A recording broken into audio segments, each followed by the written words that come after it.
Hello and welcome to section 3. We are going to start creating our very first app. In this section, we're going to learn how to create a new app. We're going to learn what view controllers are and how to use them.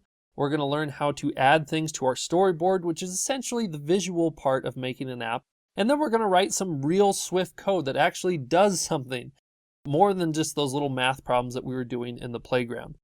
So in our very first video, starting our app, we're going to create a new project, and we're going to learn about the simulator to know how we can test our app once we've added some things to it. So let's go ahead and dive in. All right, in this section, we're going to be creating our very first app, and it's going to be a really simple app. In fact, all it's going to do is it's going to have one button on it. When you click on that button or tap on that button, you got to remember we're in the iPhone world, right? So we're not clicking things, we're tapping things. So if someone taps on a button, it's going to change the background of the phone or the app that we're working in. So very simple app, but you're going to learn a lot doing this. It's a nice way to kind of get in the flow of things and start learning how to make apps. So let's go ahead, and we have this example app that we've been working with. You can see the folder here on the desktop. We really don't need this anymore, so unless you just want it for memory's sake, go ahead and delete it. I'm going to delete it from my desktop. If you don't know that nifty trick on a Mac, if you select something and want to delete a whole folder or anything really, you just hold down Command, hit the delete key, and that'll get rid of it. So let's go ahead and open up Xcode and start a new project. Do you kind of remember this process? We're just going to go down here to create a new Xcode project. And we're going to make sure that we're up here in iOS. I was just working on a Mac app. That's why it's over here. You got to make sure you're always starting with iOS. And we just want single view application. That's the nice simple place for us to start. It's going to ask us for a project name. So we actually have a project with a real name now, and I'm just going to call it Change the Background. I know it's not that exciting of a name, but at least we have something better than example. So I'm just going to type Change the Background. Okay. So we've got our name here. The organization name, I just put mine. I put the name of my website backwards. Again, not a big deal, depending on how you do that. The big deal is that you have Swift selected. So make sure you have that. You don't need any of these things checked, and you can have this be universal or iPhone if you want to. I'm just going to leave it at universal. Okay. So we'll go ahead and hit next. It's going to ask us where we want to save this. I think the desktop is a good place where we had our last app there. And something that I like to do before I move forward on any app is I just like to test it and make sure it works. So with Xcode, if you want to test out and see what your app looks like, here you can select what kind of simulator it is that you're going to be working with. And there's all sorts of different shapes and sizes here. For us, I think a pretty standard size to look at is something like the iPhone 7 or 6S, not the Plus, that's kind of too big. And you know, some of these other ones, like the iPhone SE, it's too small. So I like iPhone 7. That's a nice sort of size for us. So let's go ahead and hit run there.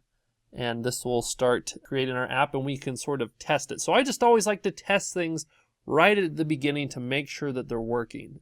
This is a little simulator that's running on our computer so that we can see, you know, what our app looks like without having to put it on an actual iPhone device. So this will take a little bit of time to launch up. You can see over here that the simulator is working, getting everything ready. With this simulator, if it's like really, really big, too big on your screen or too small, whatever it is, make sure you have the simulator selected. You can do that by just clicking on anywhere here, and then go up to Window, Scale, and you can make it any size you want. So for me, 100 is way too big, but you'll see if I come down to like 25, it's like, this is too small. So you're going to find your sweet spot somewhere. For me, maybe it's 50%. This could be like a nice size to display things on the screen. I think I can actually go up a little bit more to 75. Yeah, maybe that's what I'm looking for. But there you have it. This is our app. It's blank. It doesn't do anything. But I can't tell you, in programming, one of the best things that you can do is always be testing your work. You get into trouble if you build and type and code and do all these things, and then you go and test your app, and it's like, oh, something's wrong. And is the thing that I did wrong a minute ago or like 20 minutes ago? And it's hard to figure out what errors you made. But if you're always testing, checking on stuff, seeing how things are working, you're going to be in a lot better position. Okay. Now that we got this open, right, let's talk about where we want to move next. Well, all this app is going to do is just have a button on it, right? And when we click on that button, it's going to change the background color. So where are we going to manipulate this app and, you know, add a button? Like, how do we even do that? Well, remember from the Xcode walkthrough, all of our visual stuff happens in this thing called the storyboard, main.storyboard.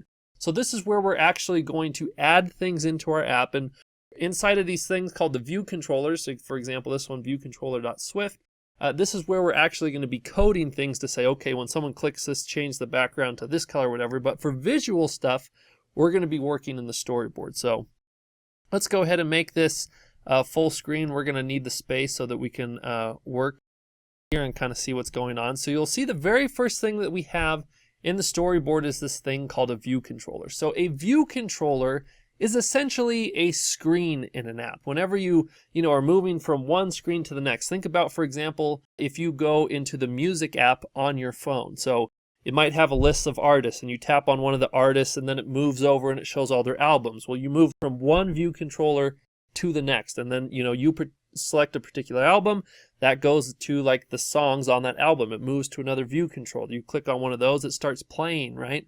And it brings up a new view controller that has like the play button, the volume, like all that stuff. So basically, in the iPhone world, a screen is a view controller. So a view controller, there's two different ways that it's represented in Xcode. One is the visual representation that you're going to see in here inside the storyboard. This is where we're going to add a button into there.